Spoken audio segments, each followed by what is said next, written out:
தாறுமாறாக மாறும் பொழுது, எதிர்மறையாக மாறும் பொழுது, விசுவாசம் அப்படியே தடுமாறுங்க.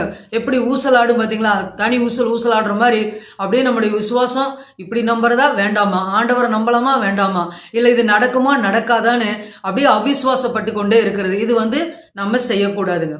அடுத்தது, ஆண்டவராக இயேசு கிறிஸ்துவை எந்த இடத்திலும் மறுதலிக்காமல் இருக்கணும். ஏன் அப்படின்னா, அவர் நம்மை படைத்தவர், நம்மை ரட்சித்தவர், நம்முடைய வாழ்வை ஆசீர்வதிக்கிறவர். ஆனா ஒரு சிலர் என்ன பண்ணுவாங்க, பொருளுக்காக, தவறான உறவுகளுக்காக, அது மாத்திரம் இல்லாம பணத்துக்காக, படிப்புக்காக, வேலைக்காக ஆண்டவராக இயேசு கிறிஸ்துவ மறுதலிக்கிறாங்க. அப்படி இருக்கக்கூடாதுங்க. மறுதலிக்கும் போது அது உலக ரீதியா ஆசீர்வாதம் கிடைக்கும். ஆனா ஆவிக்குரிய வாழ்வில் பரலோக ராஜ்யத்தில் நமக்கு அது ஆசீர்வாதமானதா இருக்காதுங்க. அதனால நீங்க ஆண்டவராக இயேசு கிறிஸ்துவ எந்த சூழ்நிலையிலும், எந்த இடத்திலும், எந்த மனுஷரிடத்திலும் மறுதலிக்காமல் இருக்க பழகணும்.